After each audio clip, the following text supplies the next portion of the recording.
नमस्कार, मैं हूं रामधारी और हम उत्तर प्रदेश के उपचुनाव की चर्चा करेंगे। उत्तर प्रदेश के उपचुनाव में पोस्टर वार ने एंट्री ले ली है क्योंकि मुख्यमंत्री योगी आदित्यनाथ ने एक चुनावी सभा को संबोधित करते हुए उन्होंने कहा था कि अगर बटोगे तो कटोगे। इसके बाद क्या था कि समाजवादी पार्टी कार्यालय के बाहर कई पोस्टर लगाए गए जिसमें लिखा गया था कि न बटेंगे न कटेंगे, हम एक रहेंगे।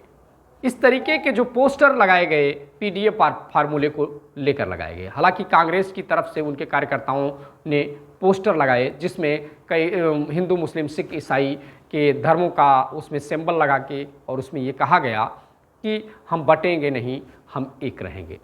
तो इस पोस्टर वार की एंट्री उत्तर प्रदेश के अंबेडकर नगर जिले के कटेहरी विधानसभा में हो गई है, जहां पर मुख्यमंत्री योगी आदित्यनाथ प्रभारी बनाए गए हैं भारतीय जनता पार्टी की तरफ से। वहीं समाजवादी पार्टी की तरफ से प्रभारी बनाए गए हैं शिवपाल यादव।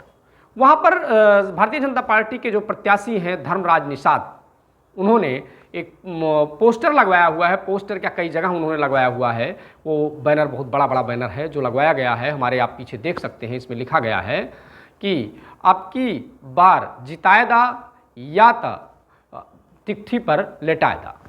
तो जो इसका अवधि में ये लिखा गया है और जो इसका मूल अर्थ है वो ये है, या तो मुझे जिता दीजिए और नहीं तो तिकठी पर यानी कहने का मतलब शमशान तक पहुंचा दीजिए, यानी मौत के घाट उतार दीजिए। इसका अर्थ जो शाब्दिक अर्थ है यही है। तो हालांकि इसका प्रभाव कितना होगा, ये इमोशनल टच है। एक तरीके से जनता से एक भावुक अपील की गई है कि मुझे जिता दीजिए। लेकिन इस पोस्टर के माध्यम से तो ये तो तय हो रहा है कि भारतीय जनता पार्टी के प्रत्याशी का कॉन्फिडेंस लो दिख रहा है। उसकी वजह भी है, उसकी वजह यह है कि जो पूर्व में प्रत्याशी रहे हैं अवधेश द्विवेदी, उनको टिकट नहीं मिला और अब की बार वो टिकट ना मिलने के बाद बीमार हुए, परेशान हुए और इसके बाद उनको जो है ब्राह्मणों की नाराजगी भी भारतीय जनता पार्टी को हो सकता है झेलनी पड़ सकती है। हालांकि इसको कितना उसका इस पोस्टर का प्रभाव पड़ेगा, चूंकि निषाद वोट भी उनके खाते में कितना आएगा, ये सब बड़े चर्चा का विषय है।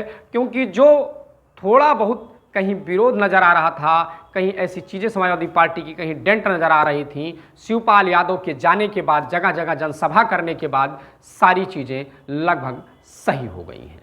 लेकिन भारतीय जनता पार्टी की जो इस तरीके से पोस्टर वार है, ये जनता को कितना रिझा पाएगी और जनता कितना इस पोस्टर के झांसे में आएगी, ये तो देखने वाली बात होगी। लेकिन 3 बार इसी विधानसभा से विधायक रहे और मंत्री रहे धर्मराज निषाद जो है इतना असहज क्यों महसूस कर रहे हैं और इस जैसे पोस्टर को जारी करने की ज़रूरत क्यों पड़ी, ये तो सोचने का विषय है कि आखिर इस तरीके की अपील जनता से करने की क्यों पड़ी। लेकिन उसका एक वजह भी है कि लगभग 10 से 12 साल हो गए धर्मराज निषाद इस विधानसभा में लोगों के बीच में नहीं रहे।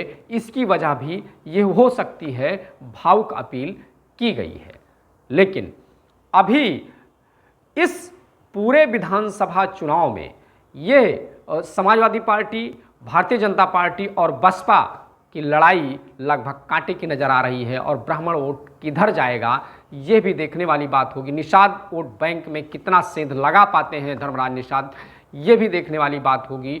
क्योंकि जो जिस तरीके से, जिस समीकरण के हिसाब से उन्हें टिकट भारतीय जनता पार्टी द्वारा दिया गया है, वो सवर्ण वोट और साथ ही साथ निषाद वोट अगर उनको मिलता है पूरी तरीके से, तो उनकी भी फाइट बड़ी मजबूत और मजबूत दावेदारी के साथ चुनाव हालांकि लड़ रहे हैं। वहाँ पे त्रिकोणीय मुकाबला लगभग नज़र आ रहा है। लेकिन ये तो 20 तारीख को तय होगा कि कौन इसमें ताज पहनता है, किसके सर ताज जनता पहनाती है। और 23 तारीख को पूरी तरीके से यह चुनावी नतीजा जब सामने आ जाएगा, ये तय हो जाएगा कि किसके जनता किसके फेवर में है और इस पोस्टर या इस तरीके की भावुक अपील कितना काम आई, ये तो समय ही बताएगा। फिलहाल यह वीडियो आपको कैसी लगी कमेंट करके आप जरूर बताएं।